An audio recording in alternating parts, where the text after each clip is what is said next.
Bueno, hermanos, necesitaríamos varios días para hablar de la historia bautista y los principios, porque esto es historia y principio bautista. Así que solo vamos a hacer un rápido resumen. Después ustedes investigarán individualmente algunas circunstancias y hombres que van a ir apareciendo en la historia bautista, que son realmente para investigar y demás. En internet los pueden encontrar tranquilamente. Los bautistas tienen o tenemos más de 400 años de historia. Así que es necesario que mínimamente conozcamos algo de la historia bautista y de sus principios característicos. Porque nada surge en la historia espontáneamente, todo es producto de un proceso. Alguien dijo que cada generación se para sobre los hombros del anterior para mirar hacia adelante y continuar el camino que otros antes de nosotros nos trazaron. En todo, cuando llegamos a la iglesia nos enseñan, y no enseñan, no parten de cero para enseñar, ¿no? Sino que usan lo que ya se enseñó antes. Lo mismo si vamos a la universidad. Si vamos a estudiar cualquier cosa que estudiemos, cualquier carrera, no arrancan con cosas nuevas, arrancan con lo que ya estudiaron otros y se recibieron. ¿No es cierto? Es decir, por eso dice que cada generación se para sobre los hombros del anterior y mira hacia adelante para continuar el camino que otros ya nos trazaron. El mirar hacia atrás nos sirve, como dice el historiador Justo González, para que la vida de la iglesia de hoy se forme de acuerdo con lo mejor de la vida de la iglesia del pasado. Esa es la idea, aprender del pasado, tanto de las cosas buenas como también de los errores para no volverlos a cometer. No hay que olvidar que la fe cristiana, creo que compartimos en algún momento, es una fe histórica, es una verdad histórica, porque Jesús de Nazaret es una persona histórica. Como escribe Lucas en el capítulo 2, nacido bajo el régimen de Augusto César y siendo sirenio gobernador de Siria. Dice González, la vida cristiana es vida que se vive en la historia. La esperanza cristiana es esperanza que se manifiesta en la historia. Fíjense que el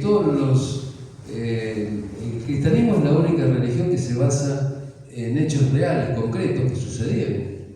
¿No es cierto? Cuando los judíos celebran la Pascua, ¿qué es lo que celebran? La liberación de Egipto, ¿no es cierto? Eso se celebra. Son hechos reales y concretos, aún lo que Jesús hizo. Buenas tardes y feliz cumpleaños. Así que la esperanza cristiana es esperanza que se manifiesta en la historia. Si queremos interpretar la verdad bíblica correctamente, no podemos desligarnos de la historia bautista y la historia del cristianismo en general. Los bautistas somos una parte nada más de toda la historia del cristianismo. Antes de comenzar con la historia bautista, lo que tenemos que hacer es considerar sus orígenes, que los encontramos en la Reforma Protestante del siglo XVI, del año 1517, cuando Martín Lutero clava sus 95 tesis en la iglesia de Wittenberg, en Alemania. Hubo varios factores que contribuyeron al movimiento de reforma durante por lo menos 3 siglos antes de Lutero, allá por el año 1200. Como que desde allí empezó a haber reformadores, pero fueron hechos aislados. Recién con Martín Lutero se va a continuar la reforma protestante y no va a parar hasta el día de hoy. Vamos a mirar factores que contribuyeron al movimiento de reforma del siglo XVI. Vamos a ver 2 factores fundamentales que hubo. El primero fue el descontento religioso que estaba muy extendido a causa de los abusos económicos, morales y políticos del papado. Ya venía esto del 1200. En el 1200 se celebra el concilio de Letrán. Los católicos celebran ese concilio y ahí fue el sumo del poderío del catolicismo romano. Pero ahí ya empieza a declinar y empiezan a aparecer reformadores que sí eran todos católicos, eran monjes de distintas órdenes, en general, algunos eran teólogos, que empezaban a ver los problemas que había en el papado. enseñaba no era todo lo que la Biblia decía. Así que esto dio como resultado la aparición de varios movimientos de reforma durante los 300 años previos a la reforma oficial iniciada por Martín Lutero, pero que hoy no lo vamos a ver por razones de tiempo. Existieron varios reformadores en distintos países, en Inglaterra, en Bohemia, en Italia. Aunque fueron hechos aislados, como le dije hace un rato, sumaron al descontento de la gente y aportaron para la reforma del siglo XVI, que ya no se va a pagar, sino que se extenderá, ¿no es cierto?, hasta hoy incluso. Pero el factor fundamental fue la aparición en Europa, desde mediados del siglo XV, 1450, de un nuevo movimiento cultural llamado el Renacimiento occidental, y junto con el movimiento humanista que vino del movimiento renacentista, y dieron como resultado, aquí hay una lista, por ejemplo, hubo una nueva vida intelectual, una vuelta a la cultura clásica, a la cultura griega y romana, hubo nuevas formas artísticas y literarias, hubo un nuevo desarrollo económico y político, surge la burguesía y el capitalismo, por ejemplo, descubrimientos geográficos, nuevos mundos, se descubren nuevos mundos, entre ellos América, en 1492. Invenciones revolucionarias como la imprenta, en 1450. La imprenta, según algunos historiadores, marca el inicio del Renacimiento. Hasta ese momento se escribía todo a mano. Los escribas en los monasterios escribían un libro, se tardaba meses y a veces años en escribir. Y ni hablemos de la difusión de ese libro, lo que costaba difundir las ideas. Con la imprenta hubo un cambio fundamental en la cultura occidental y después en todo el mundo. El primer libro que ustedes saben que la imprenta la inventó Gutenberg, Johannes Gutenberg, en Alemania, en 1450 aproximadamente, pero en 1455 imprime el primer libro que fue la Biblia. Imprimió la Biblia en latín, en Vulgata Latina, con 1200 páginas y en 2 tomos. Y se imprimieron alrededor de 180 volúmenes, hoy quedan menos de 50, que están en museos y bibliotecas distribuidas en el mundo, porque fue un hecho fundamental. A partir de ahí, la difusión de las ideas se hizo mucho más rápido, los libros se imprimían rápidamente, se imprimieron varios libros al mismo tiempo, ¿no es cierto? Así que eso fue algo revolucionario. Y se puede decir que fue el inicio del Renacimiento. Hubo un nuevo interés en el estudio de los textos griegos y hebreos de las Escrituras, una lectura cuidadosa de los escritos de los cristianos antiguos. En definitiva, fue un volver a la fuente. El Renacimiento fue un volver a la fuente, a los orígenes. El cristianismo se vuelve a la iglesia primitiva, al libro de los Hechos de los Apóstoles. Así que todo esto va a influir fundamentalmente en el movimiento de reforma, que hubo 4 importantes movimientos de reforma. El primero, como dijimos, fue el de Martín Lutero en Alemania, en 1517. Después el segundo movimiento se dio en Suiza. Uno fue iniciado por Ulrico Zwinglio en Zúrich y otro por Juan Calvino en Ginebra.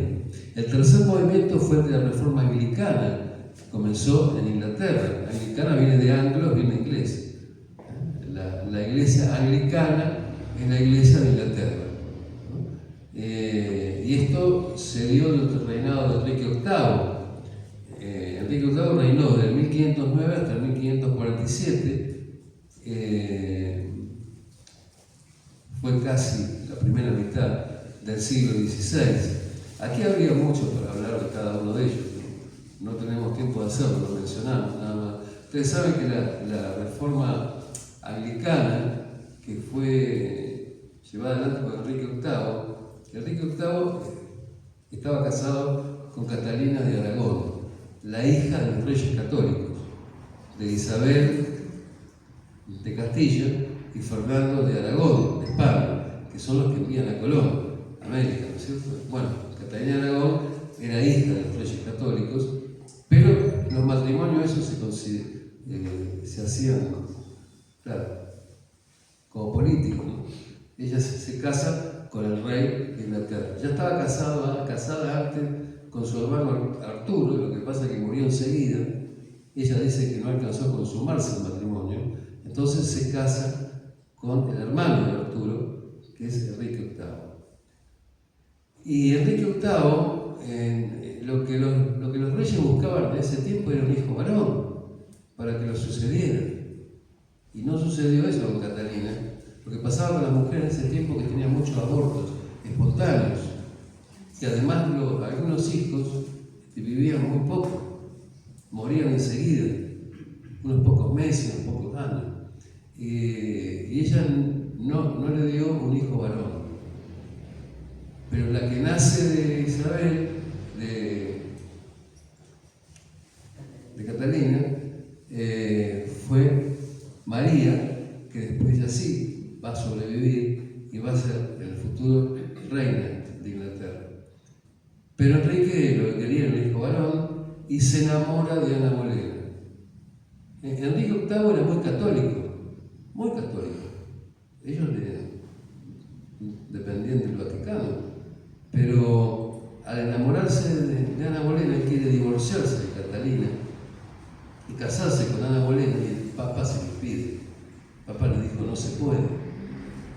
Entonces ahí donde él, en resumidas cuentas, él rompe con el catolicismo, rompe con Roma, con el Vaticano, y establece su propia iglesia, la iglesia anglicana, la iglesia de Inglaterra. Ahí la iglesia de Inglaterra se separa de Roma.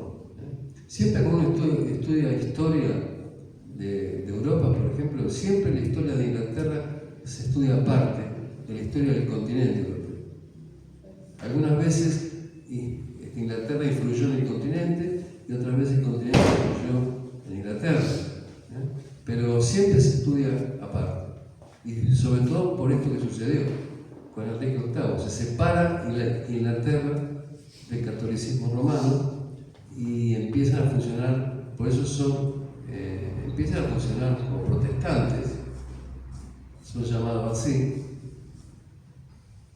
Y ahora, después vamos a continuar con esto.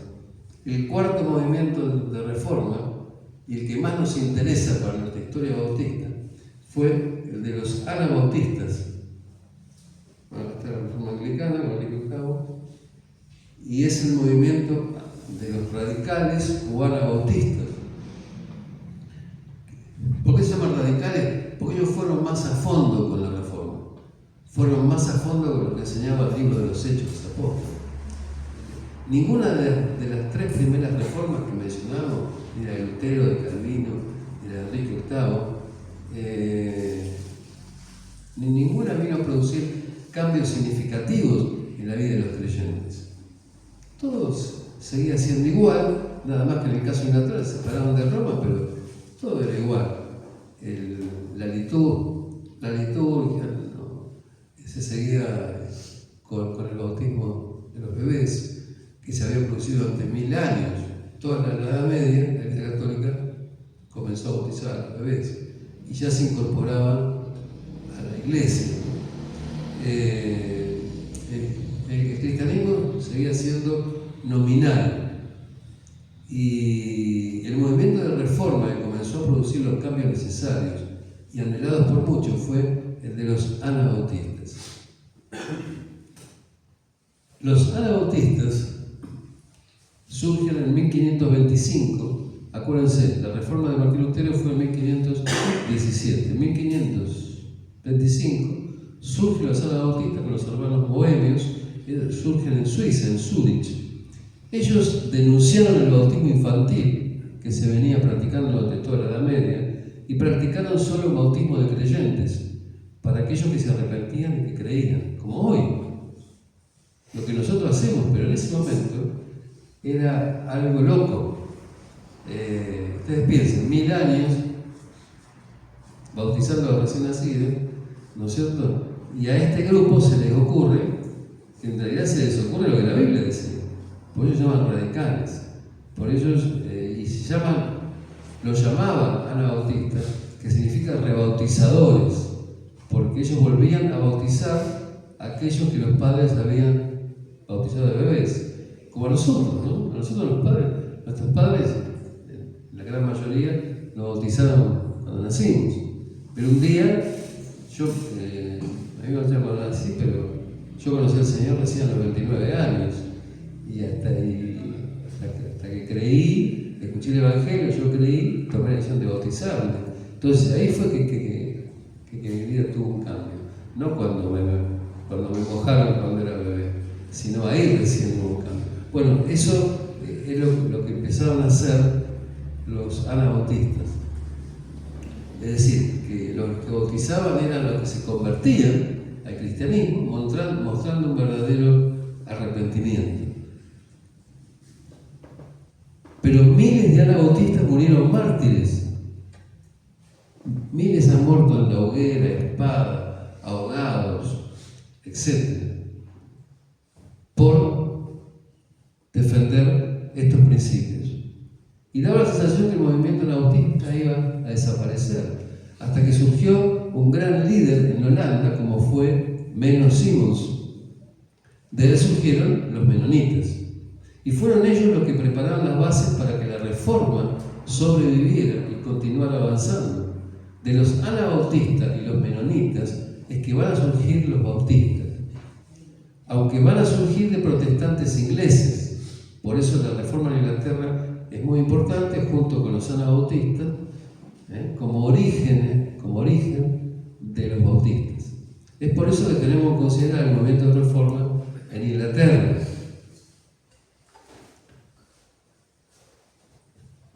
Muchos protestantes en Inglaterra, a mediados del siglo XVI, acá reinaba María Tudor, que fue la hija, como yo le dije, de Catalina de Aragón, bien católica.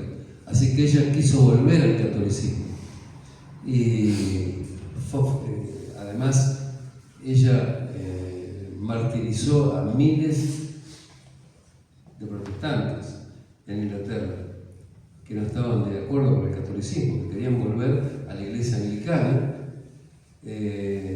Por eso recibió el nombre de María la Sanguinaria, porque hubo mucha sangre que corrió durante su reinado. En inglés es Bloody Mary. De ahí surgió el cóctel Bloody Mary, que en realidad vino de Francia, pero Bloody Mary significa la sanguinaria. Es un cóctel rojo, porque se hace con jugo de tomate, es muy fuerte, porque se hace con vodka, con pimienta y demás, pero es un trago muy famoso, ¿verdad? Pero viene de ahí, el Bloody Mary, viene de María la Sanguinaria. Bueno, entonces cientos de protestantes fueron quemados en la hoguera. Y entonces muchos huyeron hacia el continente europeo en busca de seguridad. Muchos de allí entraron en contacto con los radicales y con los anabautistas. Es decir, los protestantes de Inglaterra, de la iglesia anglicana, tienen que huir a Europa para que no los maten, y allí toman contacto con los anabautistas o los radicales del continente. Cuando en 1558 sube al trono de Inglaterra Isabel, que era hija de Ana Bolena, Enrique VIII tuvo mala suerte, pues tuvo 6 esposas y solamente una le dio un hijo varón, su tercera esposa, que es la que vino después de Ana Bolena, Juana Seymour o Jane Seymour. Ahora después vamos a volver sobre eso.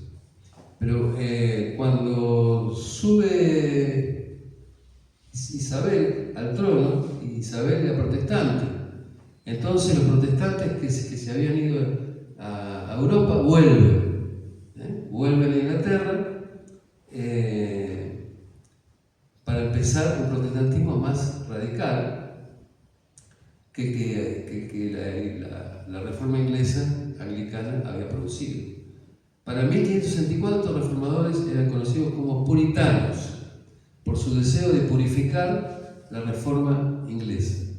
Eran protestantes ingleses, pero fueron un poco más a fondo. Pero muchos aún fueron más a fondo todavía. Los puritanos, algunos puritanos, fueron todavía más a fondo en sus reformas, en sus ideas. Y este movimiento radical toma el nombre en Inglaterra de separatismo. Y estos también sufrieron persecución. Y 3 grupos de separatistas huyen a Ámsterdam.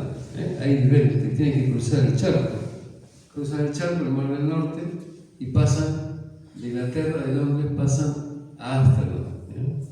Pero son todos ingleses. Y ahí se forman 3 iglesias separatistas inglesas en suelo holandés. La segunda de ellas, por el año 1607, se constituye como iglesia independiente y sus dirigentes eran Thomas Helwys y John Murton, y después se añadió Juan Smith. Y Juan Smith llegó a ser el pastor de esa iglesia separatista. En Ámsterdam estaba, pero eran ingleses. Y esta iglesia está considerada como la primera iglesia bautista. Allí él toma contacto con los menonitas, Smith, quienes influyeron en él con la doctrina del bautismo de creyentes. Así que él se bautizó a sí mismo, junto con 36 integrantes de la congregación, formando la primera iglesia inglesa en sostener el bautismo de creyentes. Y está considerada como la primera iglesia bautista. Pero un tiempo después Smith se va con los menonitas. Así que los que quedaron, los 2 dirigentes que quedaron, Helwys y Murton, con un grupo de hermanos, regresan a Inglaterra en 1611 y ahí forman la primera iglesia bautista en suelo inglés, 1611. Aquí hay que ver, es importante, ahí está, ¿no? Helwys, él escribió, el rey en ese tiempo era Jacobo I, que volvió al catolicismo, era un ir y venir, el protestantismo al catolicismo. Jacobo I volvió al catolicismo y Helwys escribió un alegato que se lo mandó al rey, explicándole por qué las actitudes de ellos y qué era lo que creían. Y ahí nomás fue puesto preso y murió en la cárcel. Se considera que Helwys fue el primer mártir bautista de la historia. Así que el que quedó a cargo fue John Murton. Vamos a ver un poco, es importante que veamos las raíces de la denominación bautista moderna. ¿De dónde surge? Bueno, un poco es esto que contamos recién. Por la influencia de su ambiente en Holanda y los menonitas, como dijimos, en su teología, estos bautistas, los primeros con Smith, con Helwys y Murton, eran arminianos. ¿Qué quiere decir? Jacobo Arminio fue un teólogo holandés, vivió entre 1560 y 1609, es decir, que creían, Arminio, él había ideado, o su teología era completamente opuesta a la de Calvino. El resto de los protestantes en Inglaterra eran calvinistas, los puritanos y los separatistas.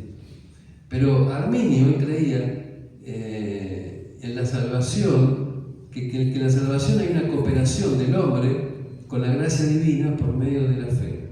Que Cristo murió por todos los hombres, no solo por los elegidos, como sostenía la doctrina de Calvino, o doctrina reformada, como se llama. Esto se conocía como expiación general, por eso se llamaron bautistas generales. Estos fueron los primeros bautistas generales, los de Holanda y los que después se trasladaron a Inglaterra, porque creían que el Señor, que Cristo había muerto por todos los hombres y no solo por algunos. En la década de 1630, o sea, cerca de 30 años después que se forman las primeras iglesias bautistas generales, surge en Inglaterra un grupo de bautistas formado por calvinistas ingleses, que tenían la convicción de que Cristo murió solo por los elegidos. Y esto fue conocido como expiación particular, que la salvación era solo por gracia y que esta gracia era irresistible. Ellos decían, nadie puede resistirse a la gracia de Dios. Es por eso se llamaron bautistas particulares. Y los singulares, que no nacieron de los generales, sino que su nacimiento fue paralelo y no tuvieron contacto ni influencia directa con los anabautistas del continente, sino que surgieron en Inglaterra en el seno del puritanismo y el separatismo inglés directamente. Fue por eso que mantuvieron su doctrina reformada calvinista. Fueron los primeros en practicar el bautismo por inmersión, porque hasta ese momento aún los generales, aunque bautizaban a los que se convertían, los bautizaban por aspersión, porque así venía la costumbre, hacía 1000 años, más de 1000 años. Pero ellos fueron los primeros en volver, como la Biblia enseña, al bautismo por inmersión. Y en el año 1644 se publica la Declaración Bautista de Londres, que es ellos mismos, es una confesión de fe de los bautistas particulares. Y por esta razón muchos historiadores consideran que el verdadero nacimiento de la Iglesia Bautista fue en 1644. Desde un principio fueron llamados bautistas por los de afuera, ellos no se llamaban bautistas, era como algo despectivo. Pero recién después de 1644 lo adoptaron ese nombre. Dijeron, vamos a adoptarlo porque todos lo llaman así. Así que desde 1644 se empezaron a llamar bautistas. En Inglaterra continuaron 2 asociaciones bautistas, general y particular, 2 asociaciones diferentes. Hasta que en 1895 se unieron ambas en la Unión Bautista de Gran Bretaña e Irlanda, pero siempre la renovación e iniciativa siempre vino de los particulares. Ellos se incorporaron a los generales, pero se unieron allí porque eran más las cosas que tenían en común que las diferencias. No pasó lo mismo en Estados Unidos, que continuaron separados y continúan hoy. Se formaron 2 convenciones, la del norte con bautistas generales y la del sur con particulares. Los del sur son los que van a enviar misioneros a Argentina, lo vamos a ver después, en el siglo XX. El historiador Justo Anderson, yo después se los paso esto para que lo analicen mejor, pero bueno, es un esquema.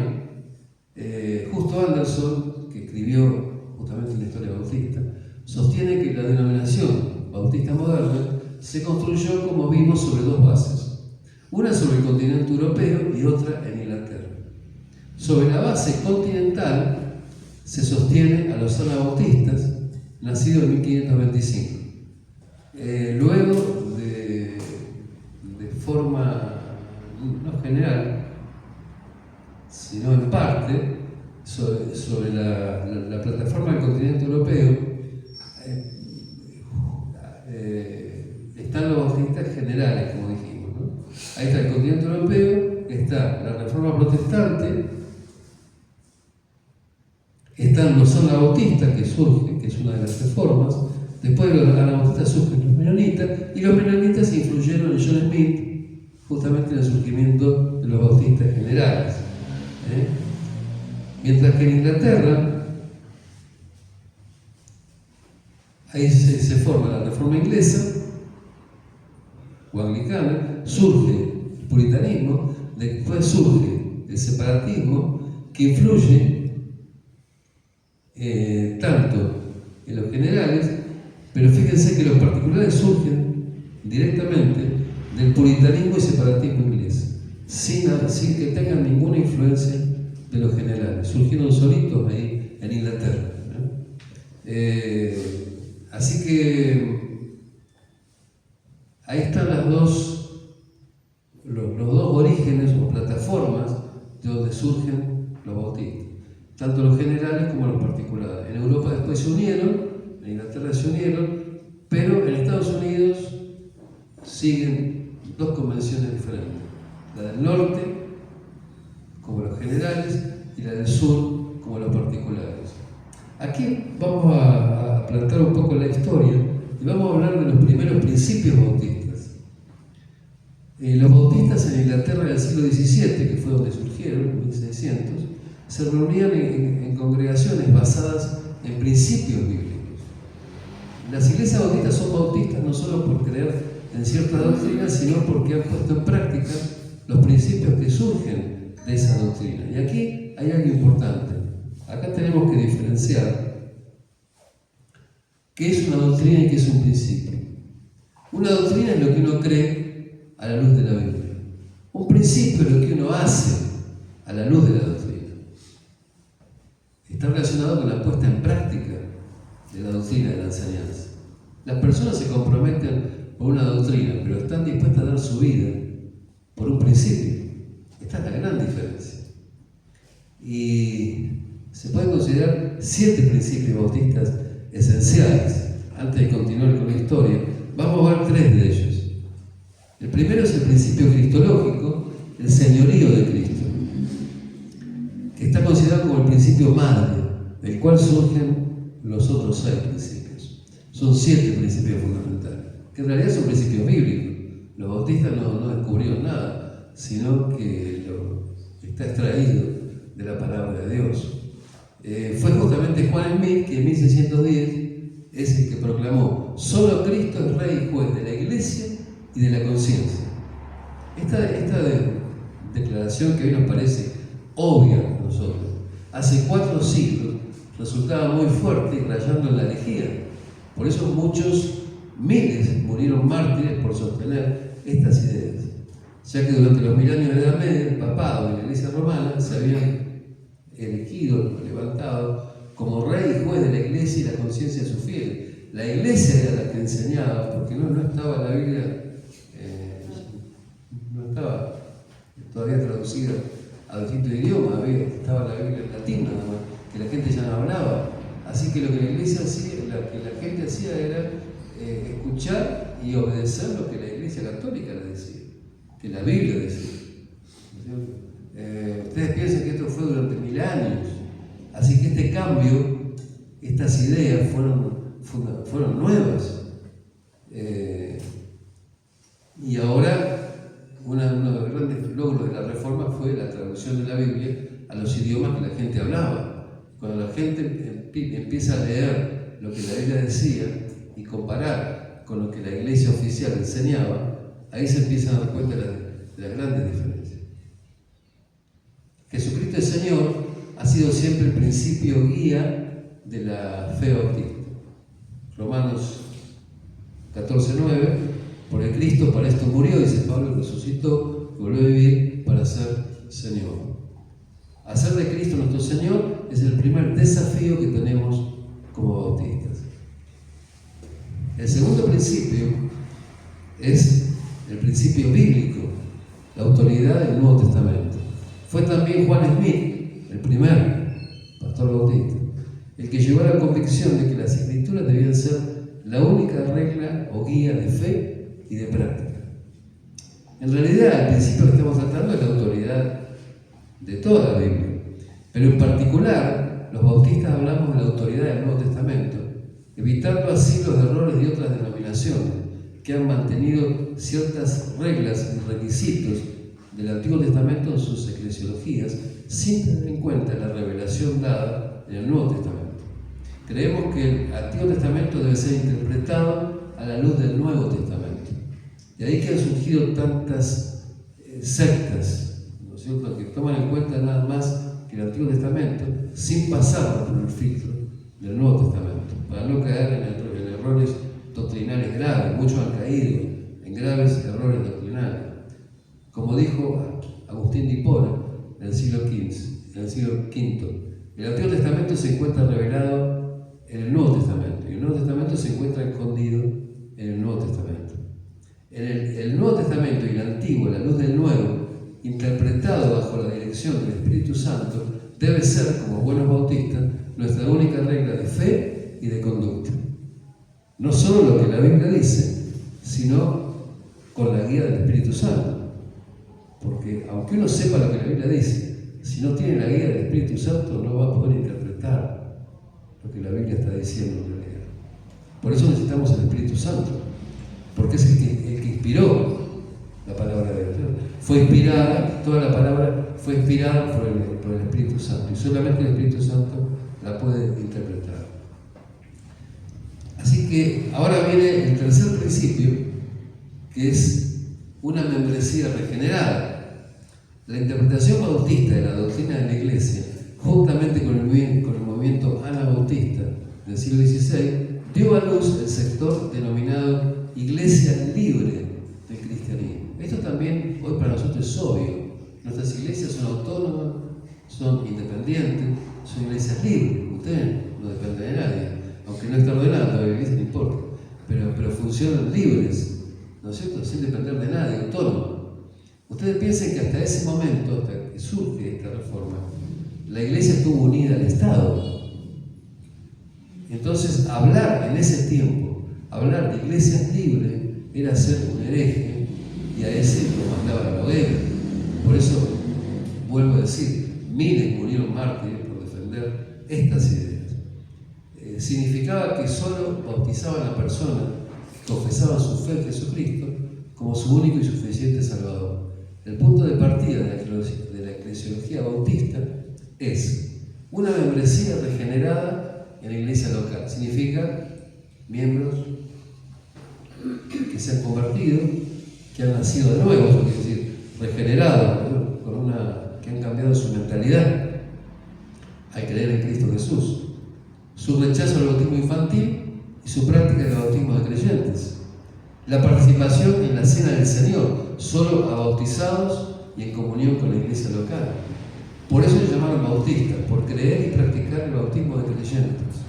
En otras palabras, bautizamos solamente a creyentes e insistimos en la inmersión como el modo correcto.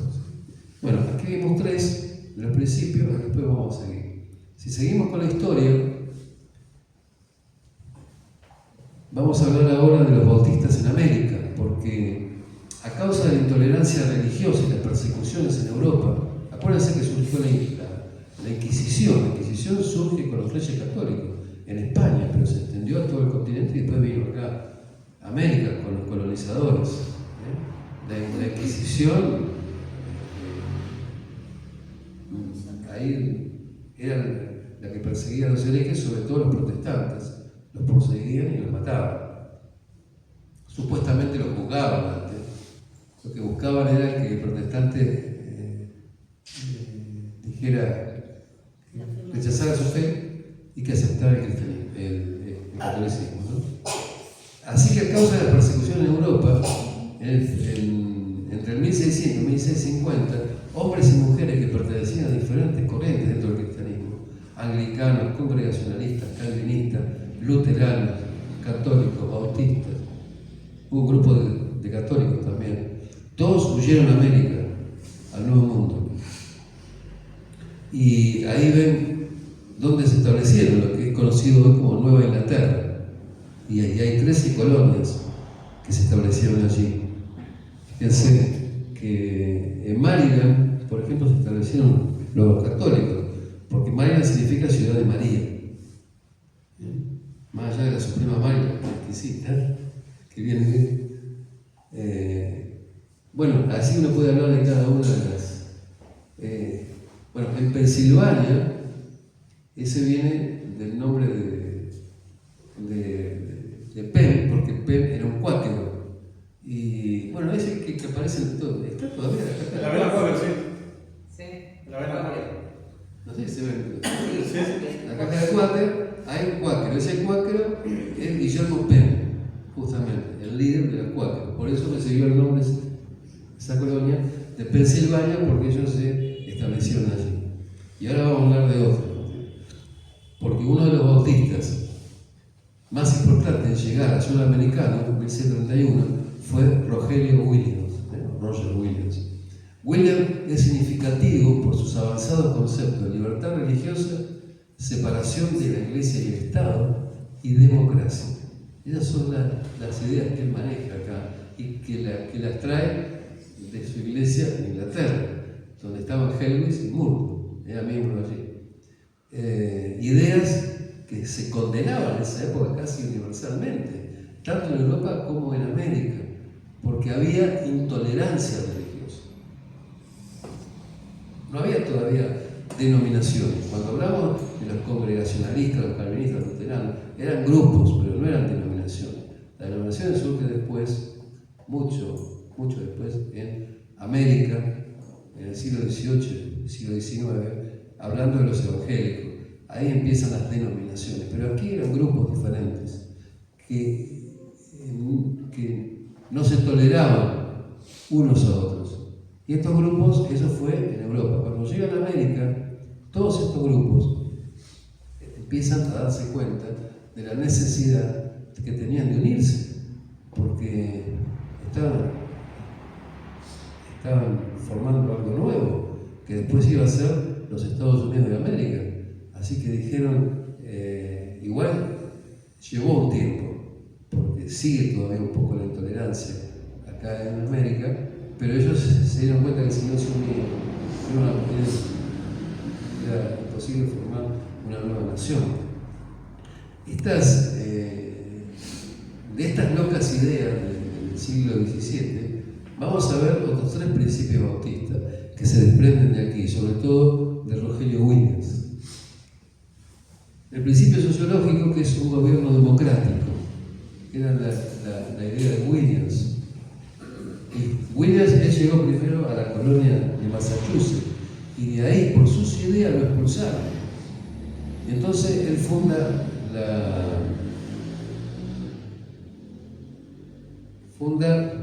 la colonia de Rhode Island, cuya capital es Providence.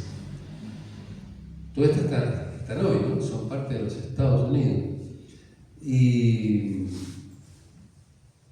Thomas Jefferson, él vivió entre 1743 y 1826, fue el tercer presidente de los Estados Unidos entre 1801 y 1809, y fue el principal autor de la Declaración de la Independencia de los Estados Unidos de 1776. Y él señaló a las pequeñas congregaciones bautistas de su día como ejemplos de democracia, que él quería establecer en el gobierno del flamante Estados Unidos de Norteamérica. La democracia de una iglesia bautista significa la ausencia de elitismo, es decir, la ausencia de privilegios de unos sobre otros, y la igualdad de todos los miembros de la congregación. Rogelio Williams, allí en Rhode Island, él tenía las puertas abiertas a todo el que quisiera ir allí. Todo, a los indios, venían los indios americanos, venía cualquiera que tuviera otras ideas, no importa, vengan para acá, decía Williams. Era algo revolucionario, nuevo, nunca visto. Los bautistas adoptaron el principio del sacerdocio de todo creyente, como dice Pedro, ¿no? En su carta, ¿no? Vosotros sois real sacerdocio, nación santa. Y la autonomía de la iglesia. Son dos principios gemelos que van de la mano, se complementan y se nutren uno del otro. Cada miembro, un sacerdote, y la iglesia autónoma, sin depender de nadie. Su éxito va a depender grandemente de una membresía bien instruida en las doctrinas bíblicas. Esto rompió con el clericalismo. El clericalismo hasta ese momento, el clericalismo tiene más que ver con el catolicismo romano, que tiene que ver con el autoritarismo, que fue lo que se impuso aquí, lo que impusieron los conquistadores españoles. Aquí justamente hubo autoritarismo, porque vinieron sacerdotes allá también. Y intervención excesiva del clero en la vida de la iglesia y en asuntos políticos. Una iglesia, por eso, para que una iglesia sea autónoma y para que lo que está diciendo es esto, para que cada miembro de la iglesia sea un sacerdote, tiene que estar bien instruido en la palabra de Dios. ¿Entienden?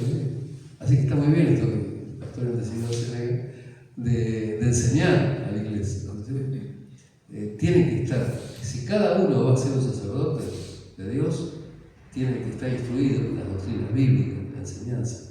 Hay que tener una congregación bien informada y bíblicamente educada, para que cada uno pueda ejercer su sacerdocio con excelencia. La iglesia sea gobernada con sabiduría y dé como resultado una iglesia libre y autónoma. El quinto principio es el psicológico, la libertad religiosa. Esto es muy importante, o de conciencia.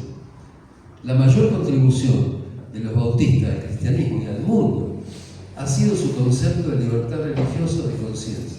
Demandaban la libertad para pensar, para adorar y para la propagación de la fe. Para entender este principio hay que saber que no siempre fue así. Es más, hasta los inicios del siglo XX, años 1900, todavía nuestra sociedad se caracterizaba por la intolerancia. Los bautistas fueron autores de los documentos básicos a favor de la completa libertad religiosa en Occidente. Han defendido los derechos de otras denominaciones, aún de algunas sectas y aún de algunos ateos también. La libertad de conciencia significa libertad de pensamiento para todos. Esta idea viene de los bautistas. En América, Rogelio Williams, allí está a favor no solo de la tolerancia religiosa, sino de la igualdad religiosa, que es diferente. La colonia que fundó en Providencia se constituyó en el primer Estado moderno que incorporó en su constitución la libertad de conciencia. Estos conceptos se llegaron a expresar en la Constitución de los Estados Unidos, en 1787, en la primera enmienda de la Constitución norteamericana, que dice: el Congreso no hará ninguna ley respecto de cualquier religión establecida, ni prohibirá el ejercicio libre de la misma. Y ustedes saben que la Constitución de Estados Unidos se sirvió como base, como modelo, para todas nuestras constituciones, las de América Latina, incluida la Argentina. En Argentina la libertad de conciencia es un logro más reciente, pero lo vamos a retomar un poquito más adelante. El sexto principio es el político, es decir,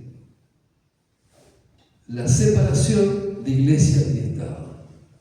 Walter Rauschenbusch fue un teólogo y un pastor bautista norteamericano del siglo XX, y él dijo: la separación iglesia y Estado tiene la ventaja doble de eliminar la influencia clerical en la política y eliminar la política en la iglesia. Muy bueno. Aunque los evangélicos no hay clero y laicado, no es como el catolicismo romano, de todas maneras lo que está diciendo es eliminar el autoritarismo de la iglesia, porque la cabeza de la iglesia, ¿quién es? No es el pastor, es Cristo. La cabeza de la iglesia es Cristo. Todos somos el cuerpo, todos formamos el cuerpo, con diferentes funciones, y aunque hay funciones puestas en la autoridad, como un líder, un pastor, de todas maneras es una función más dentro del cuerpo. La cabeza, las órdenes vienen de la cabeza que es Cristo, ¿sí? Y eliminar la política en la iglesia. Es por eso que en la iglesia los bautistas no hacemos política. Otras iglesias lo hacen. Y un pastor, si quiere intervenir en política, tiene que dejar de ser pastor. Tiene que renunciar al pastorado y dejar de ser política. Pero ambas cosas no se pueden. No son bíblicas.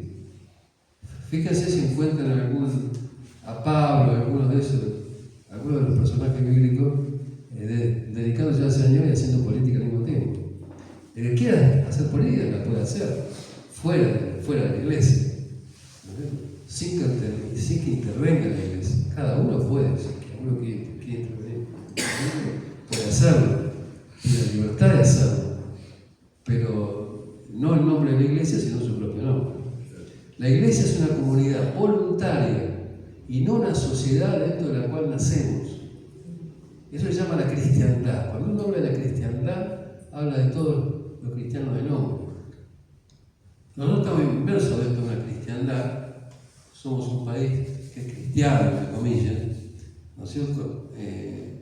Y es probable que yo figure, y muchos de ustedes también, en la lista como miembros del catolicismo romano, porque nos bautizaron cuando nacimos. Ahí la iglesia te incorpora como miembro. Porque el bautismo de un bebé es en la fe de los padres o de los padrinos. Ahí surgió también en la Edad Media la idea de los padrinos. Tendría mucho para contar por eso. Como por el tema de los padrinos, todo un tema. No es bíblico el tema de los padrinos, surgió de la Iglesia Católica y surgió justamente con el bautismo de los bebés. Ya sé que muchos acá deben ser ahijados, yo también soy ahijado. Pero porque muchos que salen como padrinos, como madrinas, no saben que por las reglas del catolicismo romano tienen la obligación de hacerse cargo del bebé cuando crezca si los padres un día no están más. Y además tienen la obligación de enseñarle la religión católica, las dos cosas. Les cuento rápidamente. Mis padres salieron como padrinos del bebé de una prima de mi mamá. Eran jóvenes los padres del bebé.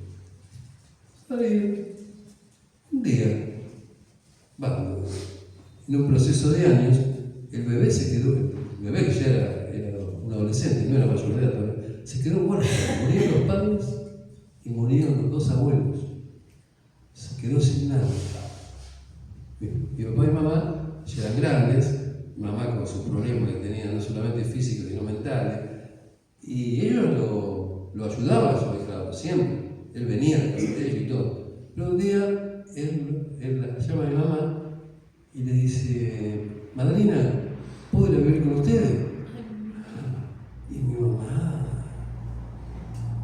tuvo que decirle que no. No, mira, nosotros te vamos a ayudarte en todo, pero que vengas, ellos se tenían que hacer cargo, o sea, se tenían que convertir en tutores legalmente. Gracias a Dios que apareció una familia que lo tomó como hijo. Sí, uno. No, para Alejandra me hace serio. Una segunda familia, los primeros le robaron todo. Fueron números, claro, por eso es lo que quiero decir. Porque primero apareció una familia y después apareció otra, que se hicieron cargo hasta que fue ya mayor de edad, ya tiene familia y todo. Pero el tema es ese, que mis viejos ni sabían, que además que vas a esperarte vos, que ese chico, por los padres eran jóvenes, sin embargo se quedó sin nadie, y los padrinos se tenían que hacer cargo. Bueno, zafaron, mis viejos. Continuaba ayudándolo, pero que él vaya, que ellos, los tutores, tuvieron que decirle que no. Pero bueno, continuando con la historia, me parece que esto no lo dije, de que hablamos de la cristiandad y hablamos de que la iglesia es una comunidad voluntaria, porque los miembros se hacen miembros de la iglesia por su propia voluntad. ¿No es cierto? Uno toma la decisión de creer en Cristo y empieza a congregarse en la iglesia. No es algo que uno nace. Es diferente. Por eso yo decía de que muchos de nosotros debemos figurar como católicos en la iglesia porque nos bautizaron cuando éramos bebés. Esa es la cristiandad. El cristianismo verdadero es otra cosa. Este principio está íntimamente relacionado con los anteriores, que no se pueden ejercer sin poner en práctica esta separación de iglesia y Estado. Piensen, una iglesia que está casada con el Estado no puede ejercer el señorío de Cristo, porque tiene que responder al Estado antes que a Cristo. No podría obedecer las enseñanzas del Nuevo Testamento con libertad, porque está unida al Estado. No estaría compuesta por miembros regenerados ni podría ser independiente y ejercer la autonomía, porque depende del Estado. No se tendría la libertad para ejercer un gobierno democrático ni la libertad de conciencia. El principio ideal bautista continúa siendo una iglesia libre y un Estado libre. Gracias a Dios nosotros funcionamos así. Iglesias libres, hablando evangélica, y en un Estado libre, gracias a Dios. Con todos los problemas y restricciones que quieras ponerle, pero estamos en un Estado libre y una iglesia libre. Algo que iba a decir acá y se me fue, ¿no? Así que este principio de separación de iglesia y Estado también viene de los bautistas, junto con la autonomía de la iglesia y una iglesia regenerada, compuesta por miembros que se han convertido a Cristo, ¿no? Todo esto va junto, va unido. Pero continuando con la historia, las iglesias protestantes, incluidas los bautistas, tanto en Europa como en América, necesitaban en el siglo XVIII una renovación. Estaban como muertas espiritualmente. Así que llegó uno de los movimientos más influyentes en toda la historia del cristianismo, que es el avivamiento religioso de la primera mitad del siglo XVIII. Siglo XVIII, avivamientos. Siglo XIX, vamos a ver, misiones mundiales. Llega el avivamiento religioso de este siglo, que comenzó en Inglaterra con John y Charles Wesley, o si quieren más fácil, con Juan y Carlos Wesley y Jorge Whitefield. En Inglaterra fue conocido como el Gran Avivamiento, y en América, porque eso pasa en América, como el Gran Despertar, cuya figura más destacada fue Jonathan Edwards. El avivamiento tuvo profundos efectos. Su énfasis sobre la experiencia personal de conversión renovó el celo de los bautistas ingleses, sobre todo en los particulares, lo que resultó en el principio del movimiento misionero moderno. Este avivamiento da como resultado el principio del movimiento moderno en el otro siglo, en el siglo XIX. El pionero iniciador de este movimiento misionero fue un joven pastor bautista de 31 años llamado Guillermo Carey, un zapatero inglés que luego de cuidadoso estudio se hizo bautista y predicador. Y en 1792 revolucionó la conciencia del mundo protestante con su célebre sermón sobre la urgencia de las misiones. Él se reunía con otros pastores bautistas en Londres, pero las ideas de los demás eran muy cerradas. Él tuvo desde siempre la idea de alcanzar a los paganos, de ir a otros lugares, que había que ir a otros lugares a predicar. El resto de los pastores decían, no, hay que predicar acá. Una vez que él planteó esto, en esa asamblea, en esa reunión de pastores, uno le dijo, joven, deje esas ideas de lado, porque si Dios va a salvar a los paganos, los va a salvar sin su ayuda y sin la mía. Lo remataron, pero el mensaje que teníamos cuando se reunían los pastores se lo repartían. Entonces un día se lo dieron a él. Él tenía a cargo el mensaje que tenía que dar a los pastores bautistas allí en Londres. Y él predicó su sermón, déjenme ver si me acuerdo, ¿no? Él dijo,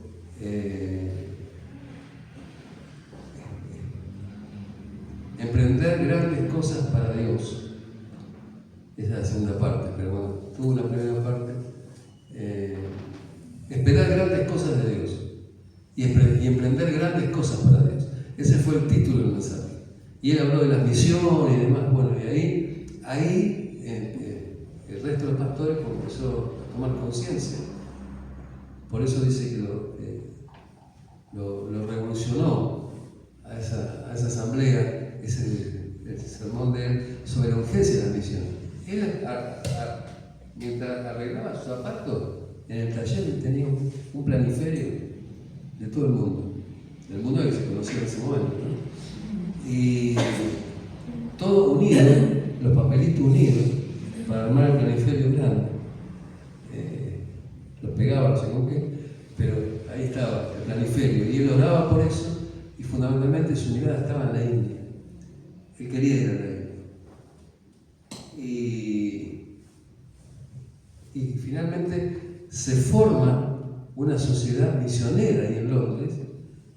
Él fue uno de los que influyó en eso. Se funda una sociedad misionera y él se ofreció como el primer misionero de esa sociedad misionera a la India. Y él sale en 1793 y se transformó así en el padre de las misiones modernas. Había habido otros misioneros antes de él,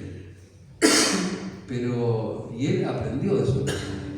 Pero él se considera el padre de las misiones modernas porque por la forma en que él organizó su trabajo. Él estuvo en la India 41 años, nunca volvió a Inglaterra, murió ahí. Y él se fue, yo les recomiendo que lean la historia de Carey. Hay una película que se llama Una luz en la oscuridad. Búsquenla, en YouTube tiene que estar. Es en blanco y negro, tiene años, es un poco larga, dura casi 2 horas. Pero ahí cuenta la historia de Carey. Es muy significativo verlo en una película. Lo que él sufrió. Durante 7 años no tuvo ni un convertido. Pero en ese tiempo él se dedicó a la traducción de la Biblia a los idiomas que había allí en la India. Y él tradujo, finalmente, total o parcialmente a más de 40 idiomas y dialectos. Por eso está considerado no solamente el padre de las misiones modernas, sino uno de los más grandes traductores bíblicos de todos los tiempos. Pero toca el corazón, porque él fue allí con su familia, fue con su esposa, Dorothy, y fue con 3 hijos. Uno en la panza de la esposa. Y tardaron 5 meses en llegar en barco, por supuesto. Hubo que cambiar un barco y ahí llegué 5 meses para llegar ahí. Y la esposa de Karen, ella era analfabeta. Mientras que Karen le sabía varios idiomas, había aprendido hebreo, griego, por eso traducción. Su esposa era analfabeta, no solamente era analfabeta, sino que ya fue con algún problema mental. Así que, y ella le pedía por favor de volver. Y él le dijo, pero mi amor, yo no puedo volver, porque Dios me ha llamado acá a hacer este trabajo. Bueno, finalmente ella estuvo casi recluida por casi 15 años. Tuve que cuidarla, porque se volvió loca. Tuve que cuidarla casi 15 años. Y su hijo Peter, de 5 años, murió de disentería, porque ellos tuvieron que trasladarse a distintos lugares y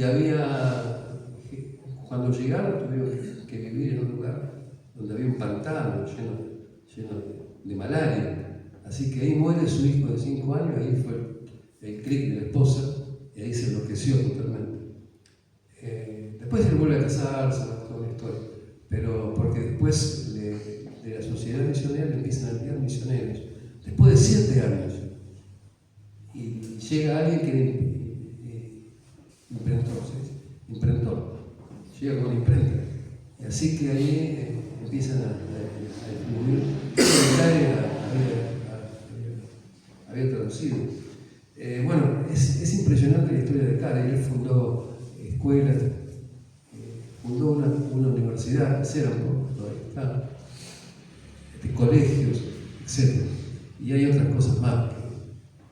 En el siglo XIX, como consecuencia del movimiento misionero iniciado por Carey, esto se caracterizó por la expansión geográfica de los bautistas en muchos países del mundo, incluyendo América Latina. Como resultado de la expansión misionera,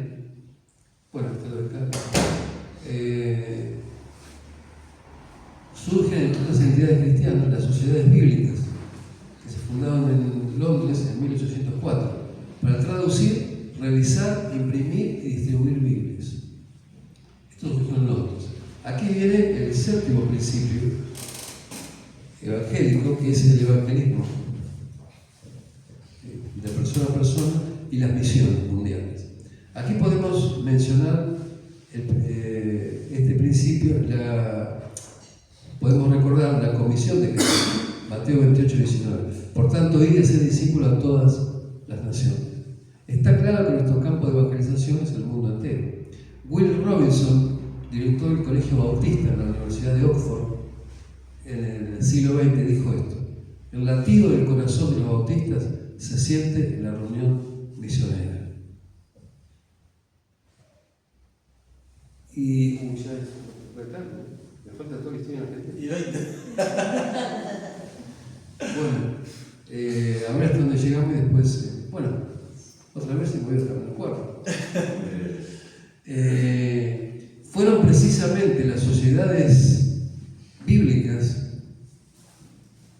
primeras entidades que pensaron en América Latina, esa sociedad bíblica de Londres, como campo de evangelización. Los primeros esfuerzos diseñados para la propagación del Evangelio se realizaron mediante la introducción y difusión de la Biblia. El pionero de esta acción en América Latina es un pastor bautista escocés, Diego Thompson. Él llegó a Buenos Aires el 6 de octubre, un día después de mi cumpleaños, pero no en este año.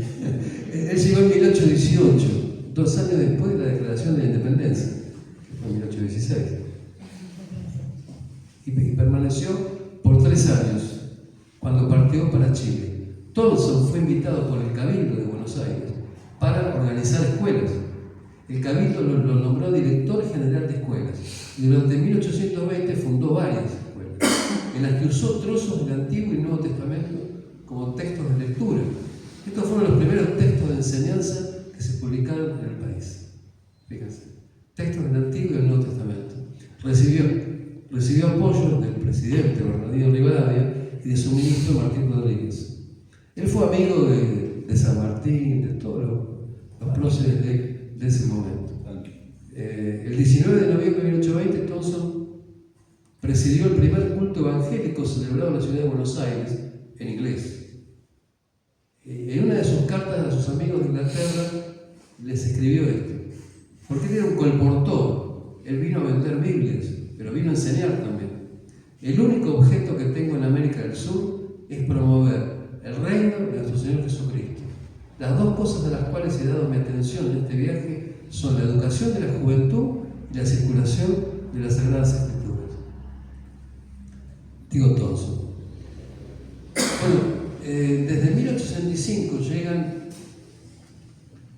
inmigrantes bautistas, esto solamente lo mencionamos, una historia muy larga, llegan desde Europa, galeses que llegan a la Patagonia, alemanes, eslavos, ucranianos, al noreste argentino, Entre Ríos, provincia de Buenos Aires, La Barriga, Lanús, Berisso, La Flor, y después llegan ingleses a Las Flores y Tandil, llegan irlandeses a Rosario, La Barriga, Gualeguaychú, Capital Federal, Tres Arroyos, y llegan belgas a Santa Fe. Entre los ucranianos del norte están los parientes de Alberto Kovalchuk, porque él viene ahí de Chaco, su papá era pastor ahí, ucraniano.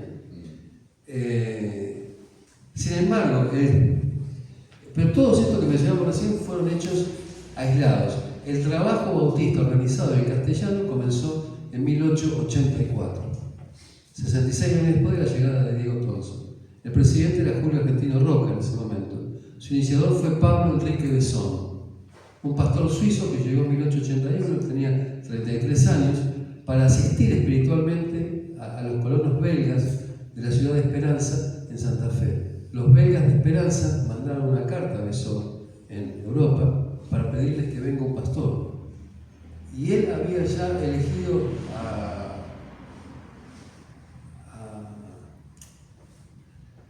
un matrimonio para que venga. Pero el matrimonio no pudo venir.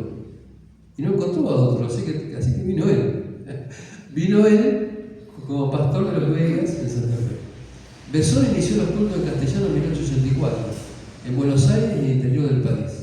El 8 de septiembre de 1899 dio inicio a lo que se conoció como la Iglesia de la Calle Estados Unidos, que posteriormente se hizo cargo el pastor Santiago Canclini y se la bautizó como la Iglesia del Centro, como la conocemos hoy.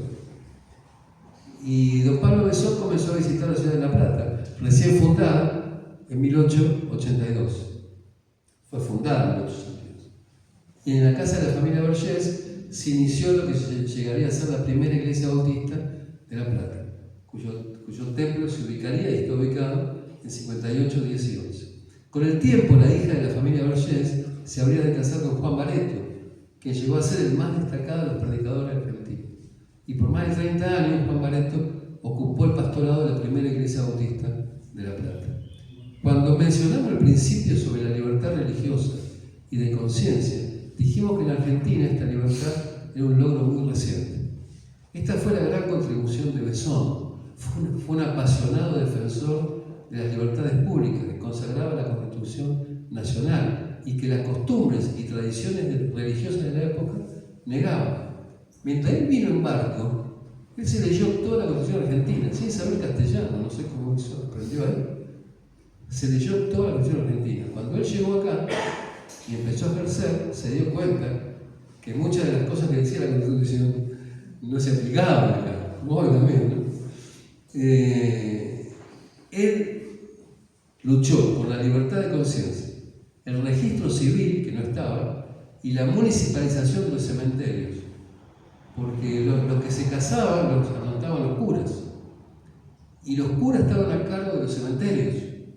Acá hay varias anécdotas para contar, busquen la historia de Pablo Besón también, porque él escribió en varios diarios, La Nación, por ejemplo, y escribió en otros diarios de las provincias. Y él hablaba de todas estas cosas, de las libertades que se le negaban a ellos como evangélicos y demás. A los matrimonios evangélicos, la Iglesia Católica los consideraba concubinatos y no los casaba porque no tenían el bautismo de niños, porque no habían tomado la comunión, así que directamente no los casaba. Hay un casamiento que celebró Besón, que quedó en la historia, el casamiento Verdía-Pando. Ellos armaron todo como si fuera un casamiento, y lo dejaron todo con testigos, todo escrito para cuando hubiera registro civil. Él fue uno de los que luchó por el registro civil. Un poco después se crea el registro civil en Argentina, junto con otros que también dieron esa pelea, ¿no? Aparte de él. Y él dejó todo listo para que se incorporara. Muere una niña en Santa Fe, en la iglesia de él, murió una niña chiquita, y cuando van al cementerio para enterrarla, con los padres, con la familia, el cura que estaba a cargo del cementerio no los dejó entrar, porque esa chica no tenía la fe de bautismo. Claro, los padres eran evangélicos, no la bautizaron cuando era un bebé. No la dejaron entrar, y la niña la tuvieron que enterrar abajo de un árbol en el jardín de la familia. Cosa que tampoco se podía hacer, pero no les quedó otra alternativa. Eso porque los cementerios estaban a cargo de los curas, hasta que finalmente se produjo la municipalización de los cementerios. ¿Sí? El registro civil, entre comillas, que los que se casan por el registro civil. Ningún ministro, ningún pastor, ningún cura, nadie casa. El casamiento es en el registro civil. Lo que se hace es dar una bendición en la iglesia, aunque se vuelve a repetir, ¿no es cierto? Si querés aceptar como esposa, todo eso se hace igual, pero en realidad ya están casados en el registro civil. Y les digo esto porque hace poco me vinieron a preguntar si una pareja se podía casar nada más que en la iglesia. Digo, no casamos a nadie. Tienen que casarse en el registro civil. Después tienen que venir a la iglesia, hacemos todo, hay que pedir una bendición, hacemos todo, pero el casamiento es en el registro civil. Además, un creyente que se casa en el registro civil, aún también está haciendo un compromiso con el Señor, no es que lo hace solamente en la iglesia. ¿No es cierto? Un creyente es creyente siempre, en todo lugar y en todo momento. Si haces, porque ahí también en el registro civil van a preguntarte y van a decirte el casamiento es hasta la muerte. Ahí también te lo van a decir. Bueno, un grupo de jóvenes de la primera Bautista de La Plata, que los estaban Juan Bareto, Santiago Gacrini y Pedro Berget, deciden ir a evangelizar lo que en ese tiempo era el pueblo de Berisso. El 25 de enero de 1930 se constituye la primera iglesia bautista de Berisso, hoy Pueblo Nuevo. En el año 1950 asume el pastorado el doctor Rubén Acuña. Entre los años 58 y 67 se construye la planta educacional y el templo donde está hoy, porque primero se compró una casa que estaba en otra calle, cerca de ahí del templo, sobre calle Nápoles. Después se vende esa casa y se compra la de Ostende. Y en Ostende lo primero que se construye es la planta educacional, que está atrás del templo. Y también se adquiere un predio en la zona de La Balandra, Y ahí se inicia la construcción del actual camping de la iglesia o centro de desarrollo cristiano, como se llama ahora. En el año 1979 asume el pastorado. Ahí lo tenemos Pablo Besón. Está Santiago Cacrín, el que se hizo cargo de la iglesia del centro, y que antes, junto con Vergés y con Juan Bareto, fueron a Berisso, eran jóvenes, fueron a predicar a Berisso, y ahí se constituyó esa iglesia bautista de Berisso. Fue la fundación de la planta.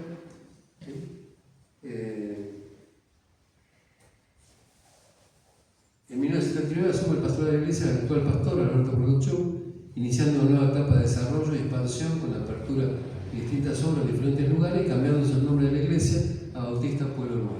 Nosotros, cuando llegamos en el año 84, hacía 5 años que el pastor estaba ahí y ya estaba el nombre cambiado. Hace muy poco hacía que le habían cambiado el nombre de Primera Iglesia Bautista de Berisso, igual sigue siendo la Primera Iglesia Bautista de Berisso, le cambiaron el nombre de Iglesia Bautista Pueblo Nuevo. La de Besón fue una de las varias corrientes que conformaban el panorama bautista argentino. Sin embargo, ahí hay una foto de 1923, fíjense, la Convención Bautista Río Platense. Ahí lo tenemos a Besón. Acá, ¿no? El infierno parece haber moderno, ¿no? Que grabé en el infierno. Y fíjese la cantidad de mujeres que había.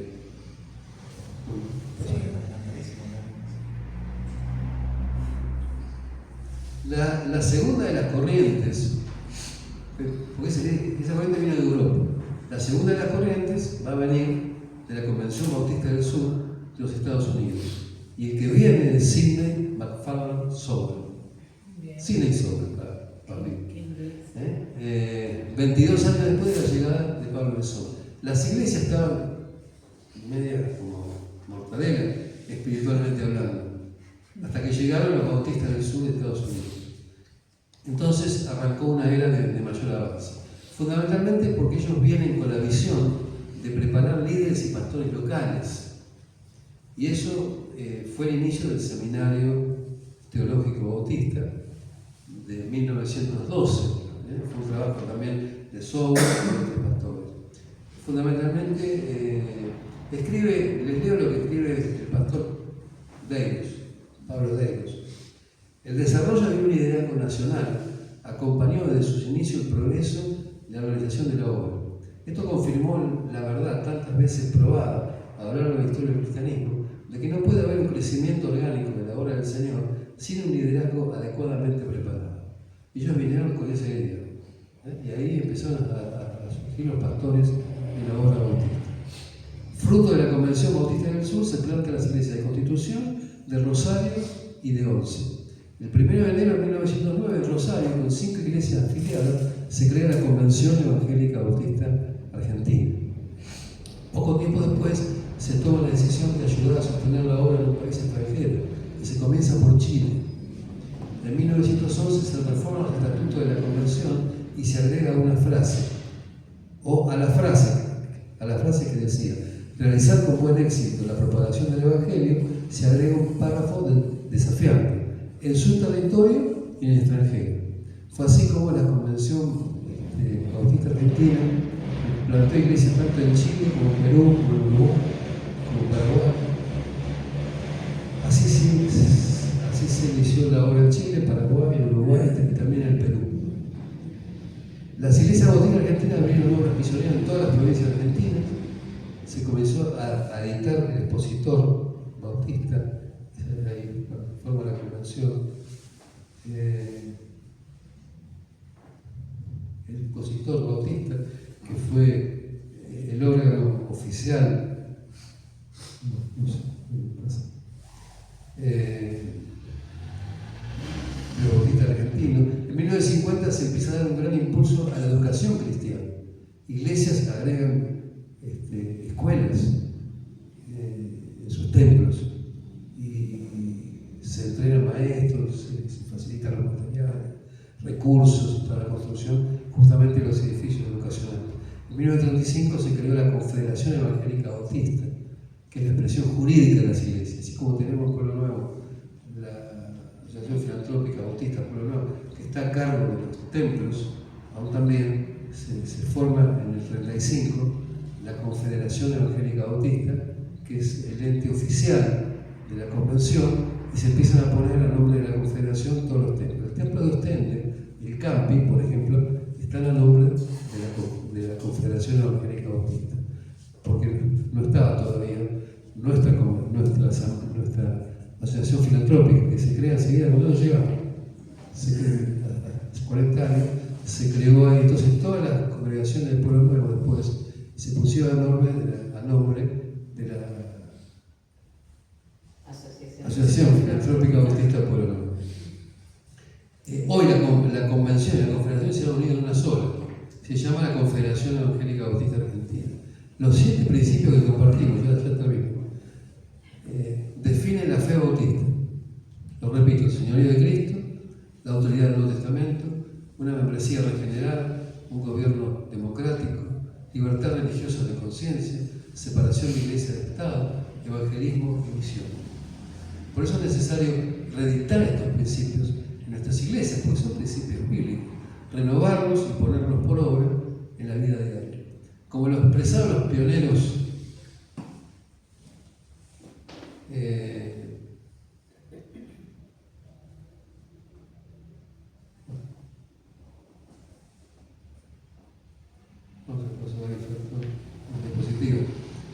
Como lo expresaron los pioneros de 1909, cuando se realizó la Convención en Rosario, los bautistas hoy miran al futuro, afirmando que toda planificación denominacional deberá responder a lo que la Iglesia debe ser y hacer. ¿Amén? Bueno, hasta ahí llegamos.